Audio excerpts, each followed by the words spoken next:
The more than 4,000 colleges and universities in the United States offer many different educational experiences. For hundreds of years, young people have come to these schools to learn new things and find direction in life. But now, with the help of technology, the way knowledge passes from teachers to their students is changing. In February 2016, the Babson Survey Research Group reported that 28% of all U.S. college students took at least one class over the Internet. The research group, part of Babson College in Massachusetts, studies all levels of education across the country. Yet having students take a few online classes during their college years is not the only change technology is driving.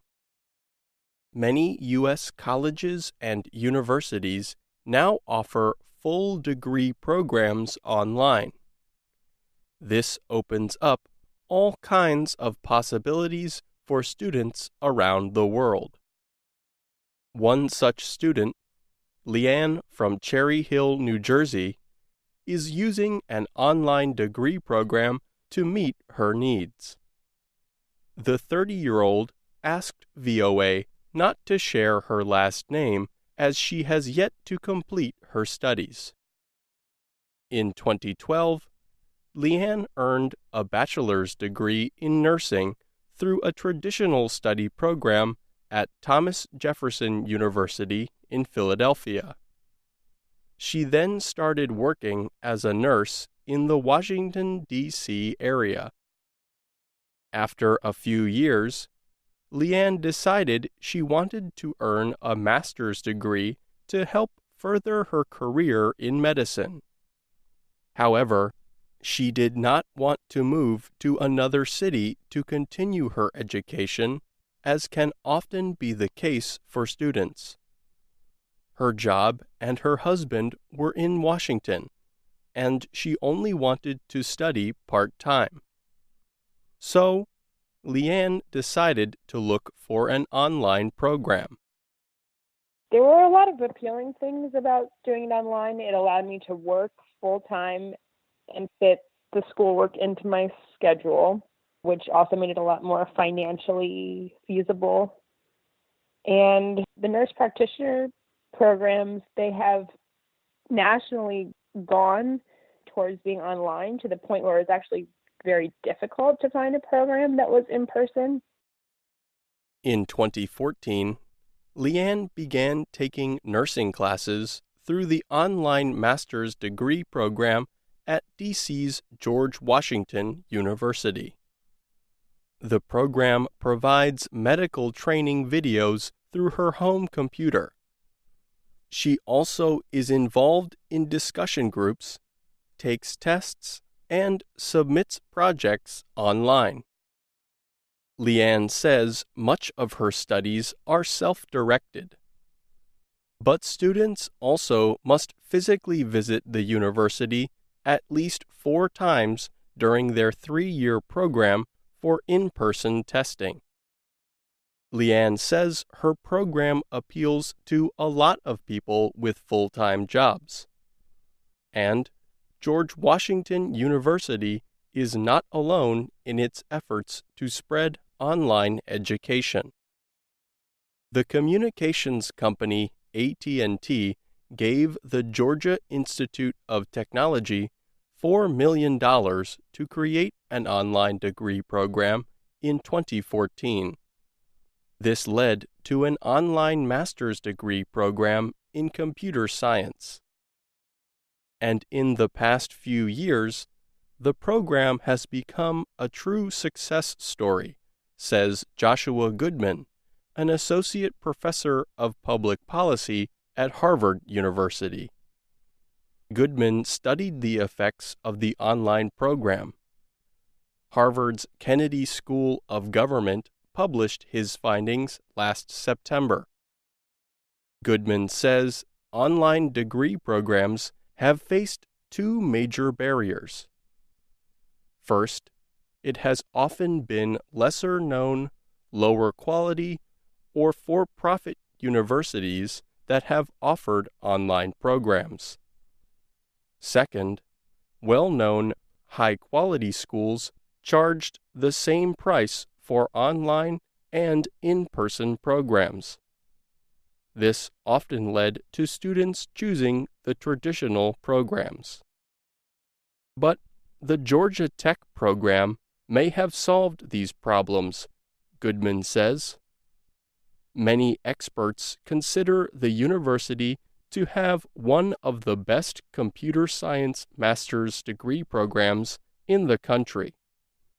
Also, Georgia Tech began offering the online program at less than 1/6 of the cost of the traditional program. The school's in-person program only has room for about 300 students. The online program had about 1,700 new students at the start of the school year. Yet Goodman argues it is not just the quality or the price that make Georgia Tech's online program so successful. The average age of students trying to get into the traditional program is about 24. The average age of the online students is 34. These are people in the middle of their careers, Goodman notes. They are not free to drop everything and spend a few years studying instead of working. Goodman says before the Georgia Tech program, many of these people had no other good choices for furthering their education. The folks who applied for this program did not have other educational options that they would do if they didn't get into this program. What we found is that if they got into this program, they did this degree, and if they didn't get in, almost none of them went to another university. So it seems like this program is creating educational opportunities for mid-career people that would not have otherwise existed. Online degree programs seem to not only help students with non-traditional needs. In some cases, the appeal of the programs has helped the schools themselves. This is especially important considering many colleges and universities have struggled financially in recent years. Simmons College is a small private college in Boston, Massachusetts. For several years, Simmons accepted more graduate students than undergraduates. In 2010, the school created a plan to start offering two of its most popular master's degree programs online. The two are in nursing and social work. Last year, the college collected about $45 million in student payments for those programs. This year, the programs are expected to bring in about $55.9 million. This is about $3 million more than all the in-person graduate programs Simmons offers combined. Suzanne Murphy is the head of the online programs at Simmons. She says the reason those programs appeal to so many students is the quality. You measure success in student outcomes, Murphy said. How are the students doing? How are they progressing through the programs? Things like that. And the programs that we put online are the same programs that we have on the ground.